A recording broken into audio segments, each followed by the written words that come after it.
À Saran, Nantes est en revanche tenu en échec 28-28 à Aix-en-Provence. Ce soir, le PSG reçoit Nîmes. Et puis le tennis pour terminer avec le Masters 1000 de Miami. Ça passe pour Alizé Cornet et pour Océane Dodin au premier tour. Chez les hommes, qualification de Jérémy Chardy, de Benoît Paire, de Pierre Gerber. En revanche, Gilles Simon, lui, est éliminé. Voilà pour l'actu sport ce matin. Je vous souhaite une excellente journée. L'invité du jour.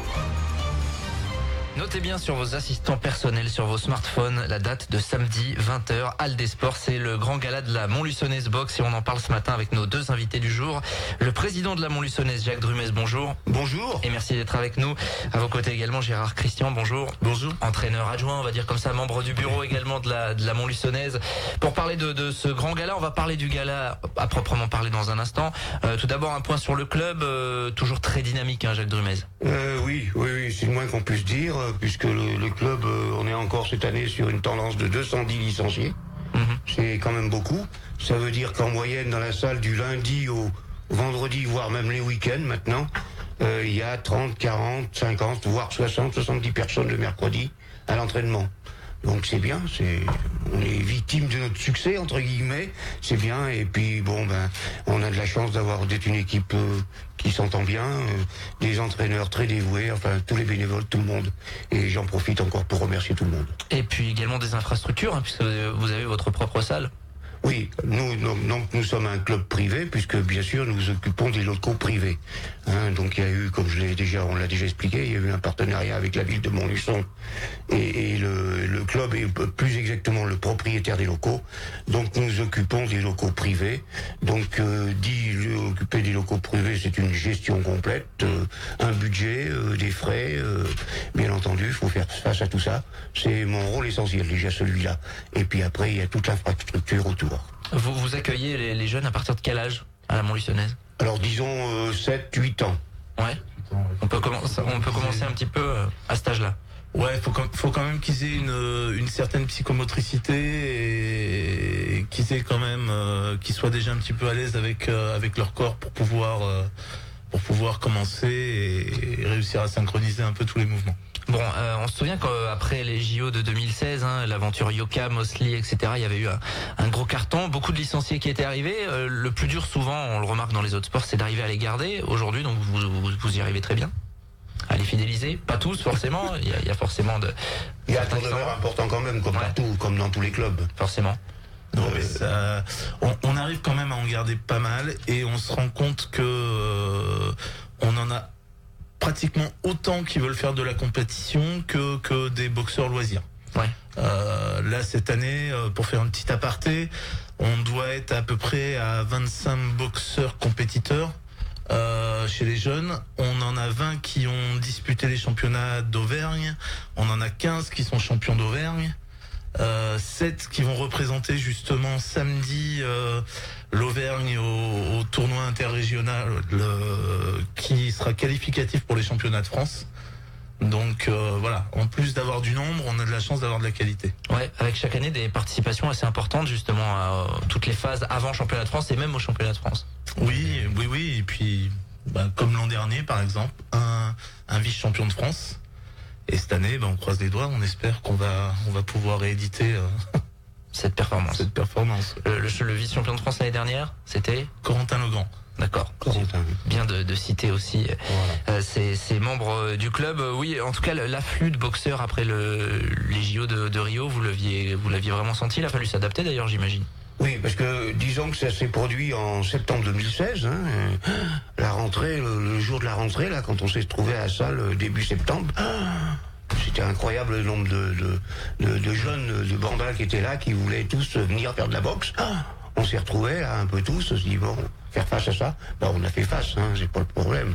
Mais je veux dire, il y a eu un engouement énorme à ce moment-là. Après, ça s'est un disons peut-être un petit peu calmé. Forcément. Mais il y a encore quand même, et puis il faut dire que la médiatisation, un peu tout maintenant, font que la boxe, on voit bien sur le plan féminin, avec l'arrivée de l'aérobox, du training box, là aussi nous avons 70 personnes sur le plan féminin qui viennent 2 fois par semaine, quoi. Alors justement, ces pratiques alternatives, elles se développent, et notamment chez les femmes. J'en connais qui viennent vous voir, notamment sur training box, aérobox. On explique un peu aux gens ce que c'est. C'est-à-dire que c'est les mouvements de boxe sans le combat, quoi. C'est ça. L'aérobox, c'est plus, on va dire, un petit peu du step, ouais,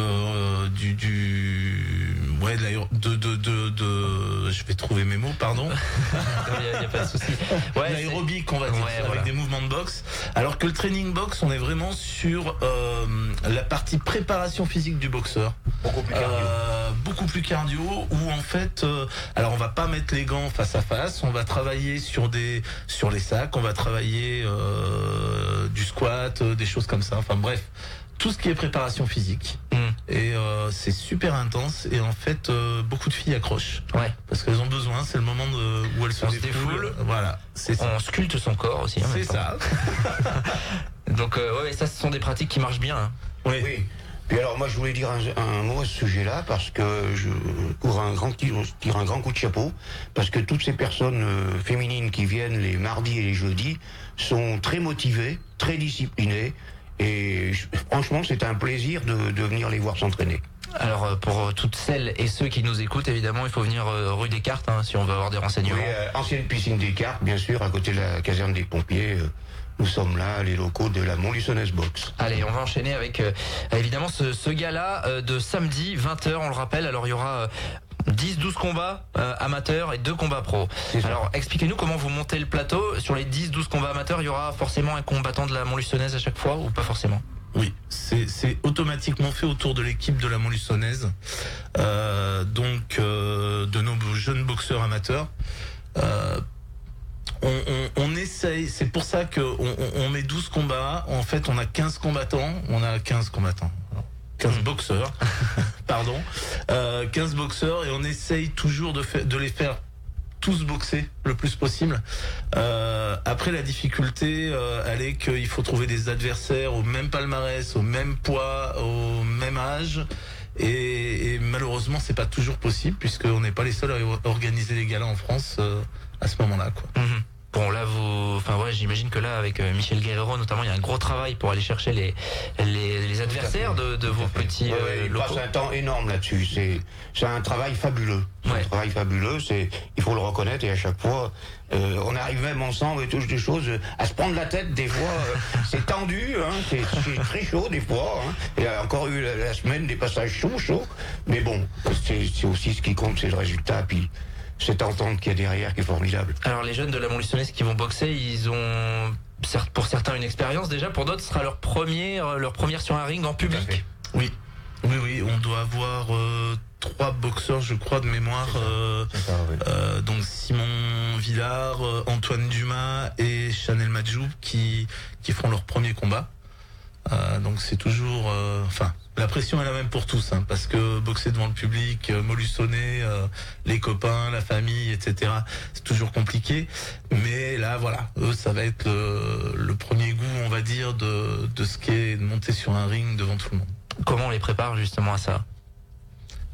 Je crois qu'il faut juste leur dire qu'ils travaillent toute une année pour ça, et que de toute façon, voilà, il faut y aller. Il n'y a pas trop de questions à se poser. Il faut faire ce qu'on a appris. Ils sont prêts, sinon on les enverrait pas.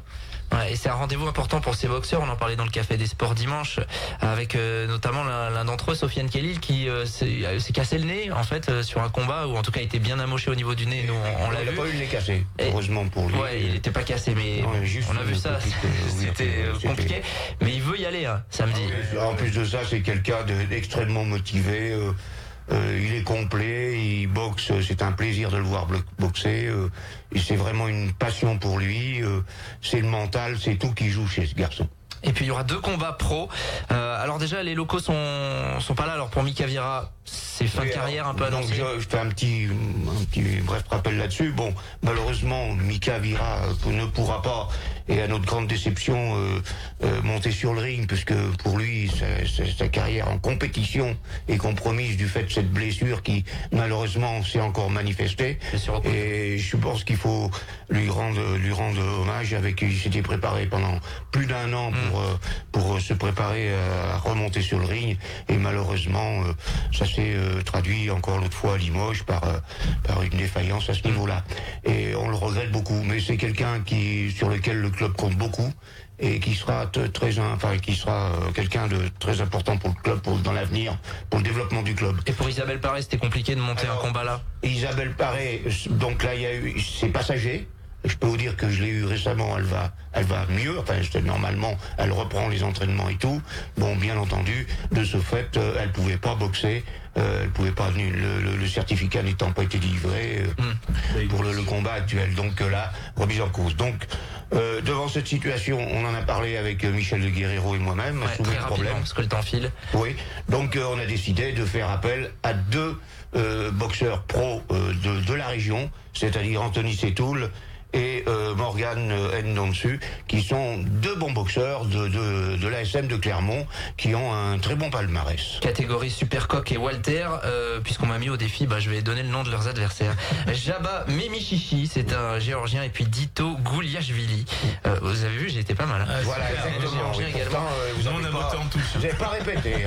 C'est vrai. En tout cas, pour découvrir ces 10-12 combats amateurs avec les boxeurs de la Montgissonnaise et ces 2 combats pro, là, ça va vraiment taper également. Rendez-vous 20h à la Halle des Sports. On vient directement sur place quelques minutes avant, évidemment, pour ce grand combat, ce grand gala. Merci à tous les deux. Merci beaucoup. Micro, on est en retard. Merci. Je vais me faire tirer l'oreille. 7h56.